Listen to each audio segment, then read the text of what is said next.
Hello guys, welcome back to the channel. I hope you're doing well. First off, I am suffering with a cold, so if my voice sounds a bit weird, I do apologise. I haven't really been out recording anything with any cars while I've been full of snot, so I thought I could just do a video that I've been meaning to do for a little while. Quick update on what's happening with the channel, what's happened with some of the cars. Some people have asked, about certain cars. Oh, it'd be interesting to know what happened with this car in the end. So I'm going to go through every video on the computer here, and I will give you an update on exactly what's happened with these cars. While I haven't been posting videos, I am always on Instagram, so if you don't already, make sure you follow me on Instagram. It is at shifting_metal. Follow me there. Loads of behind the scenes stuff, new cars that are coming in, doing polls all the time. Should I do a video with this car? Should I not?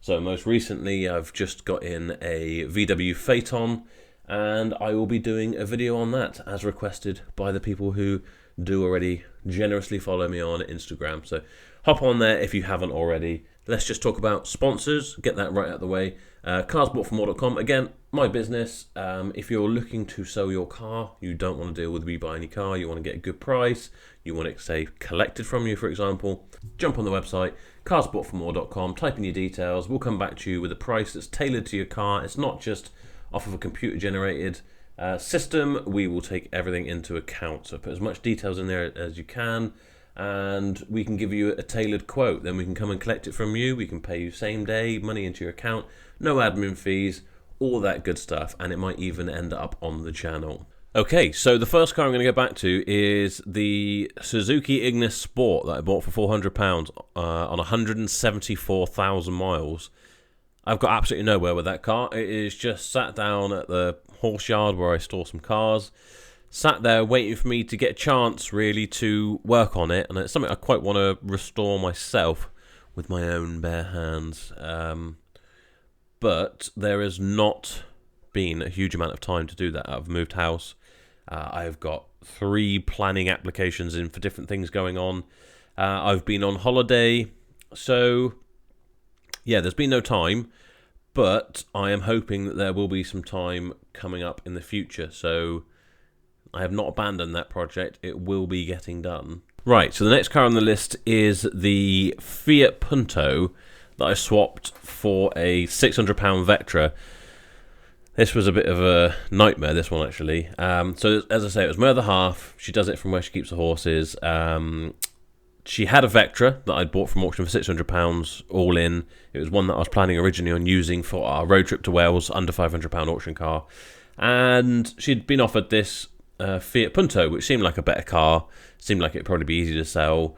The Vectra was a bit rough, but the guy was desperate to have the Vectra, so no problem. We did a swap with him, and that was that until he got in touch to complain about something. I can't remember. I think it was that I think he thought it had a misfire, or it idled a bit rough. I think it was actually just pretty standard for a Vectra. It wasn't anything out of the way. I mean, this was a 150,000 mile, 2008, I think, Vectra.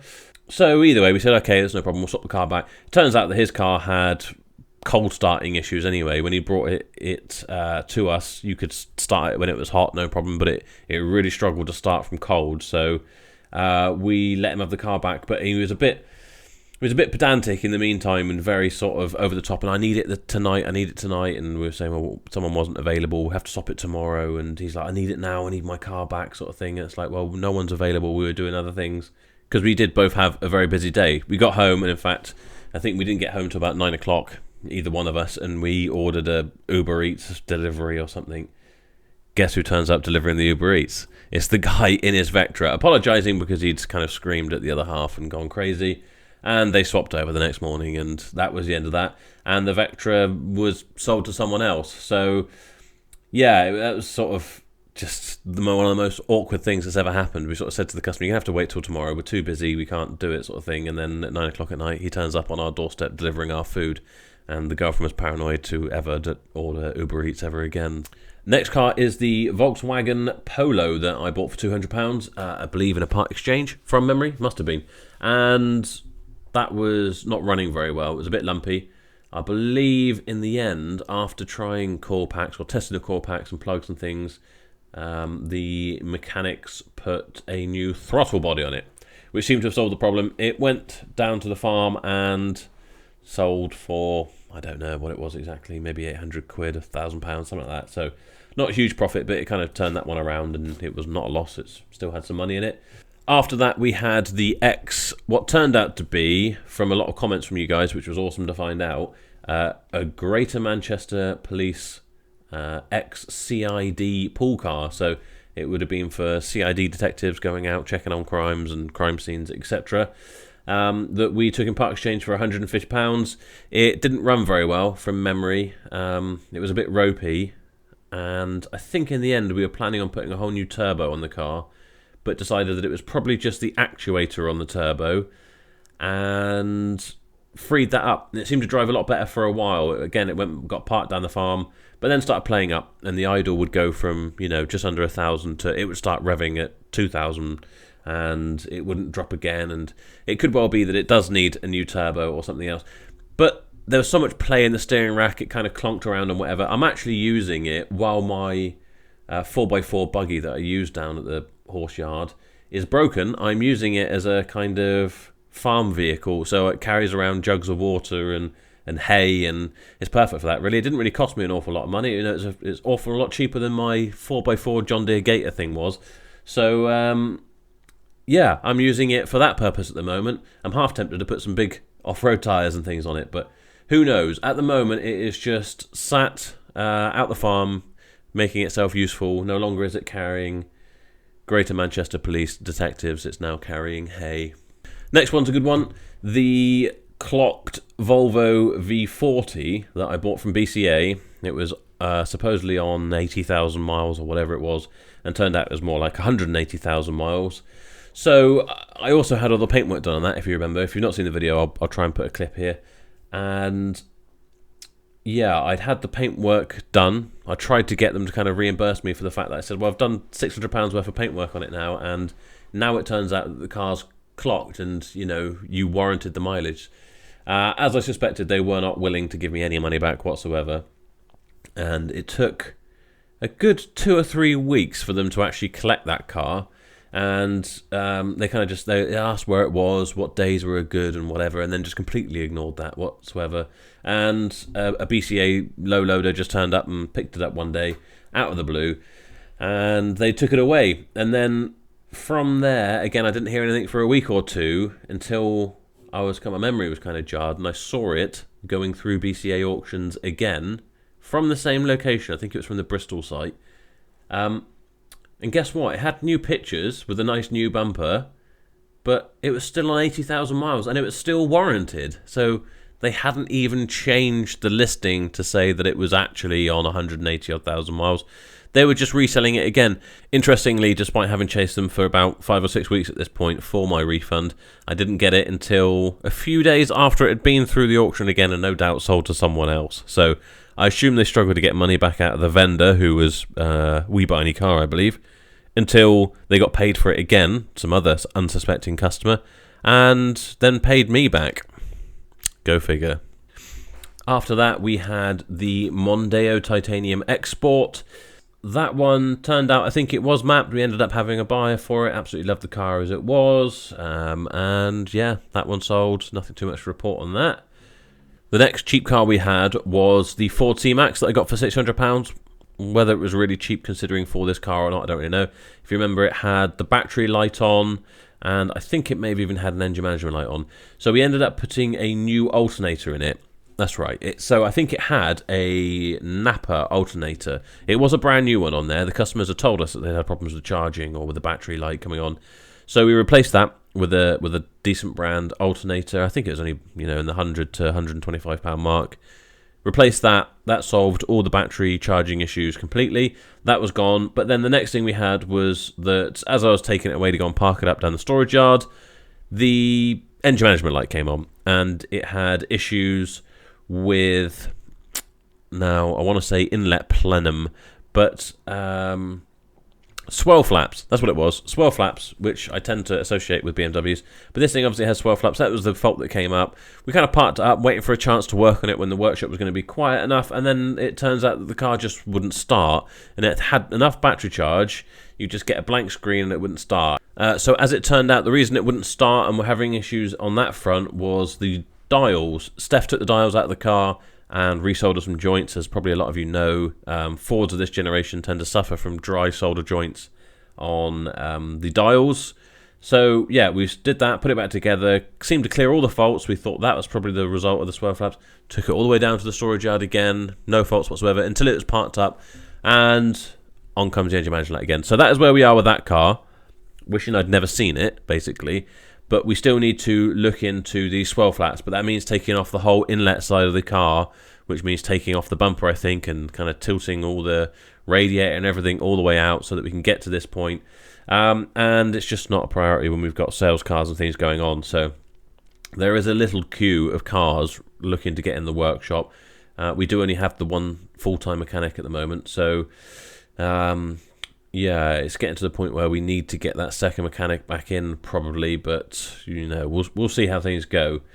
Next up was the Renault Megane that we bought for £300. That one again sold. Did that from down the trade site, and I think it was probably about £1,000, maybe £1,100. Either way, it wasn't huge money, but you know, it's a quick little turnaround, quick little profit. There wasn't too many issues with that car, so that was good news, really. Porsche Cayenne S, the 4.5 V8, is still in my possession. I've removed the number plate. It has its original number plate back on there now. And I was deciding whether to keep it, whether I was going to sell it from the trade site, whether I'm going to do it from the garage. I'm still not entirely sure, really, and I'm still semi-tempted to keep it. If we are going to do it from the garage, we need to do a few little kind of detailing bits, like the headlights, etc. But at the moment, I think it probably is advertised on Bero Motors at pretty strong money. I think probably about £5,000, something like that. If we get a buyer who's seriously interested, we'll kind of move it on from there. But again, it's waiting for a bit of workshop time, waiting for a bit of staff time to get on with working on it. And it's one of those cars I'm quite happy to price it high. If it sells, great. If it doesn't, I've still got a great Porsche Cayenne S for a nice cheap price that I'd be happy to keep for years, really. So why not price it high and see if you can get it? If you don't, then, you know, no great loss. The next car is the cheap Toyota Yaris that we got for £1,000 in part exchange. I don't think there was anything too wrong with that, was there? We cleaned it up, put some wheel trims on it. I can't remember what else we were going to do. That's gone down the trade site, and in fact, the other half is out showing it to someone right now, I think. So fingers crossed that one will sell. I can't even remember how much she's got it up for. I don't think it's a huge amount. Again, it's probably like £1,800, so you know, we're not looking at huge profits, but it all helps. It all ticks things over, and yeah, it should be a nice easy one. It's a nice reliable Yaris, so yeah, hopefully that one will be gone by the time this video actually airs. But at the point of recording this video, it's actually looking at YouTube here. It's only 2 weeks ago that I posted that video, so not an awful long time ago. Then the most recent car is the lovely little Rover 100. That was only, at this point while I'm recording this video, that was only 5 days ago that I put that on YouTube. So unsurprisingly, that is still sat there. It's not been advertised anywhere. I still need to look at the suspension. Loads of you have commented, so it's great. I really appreciate all the interest we've had in that one.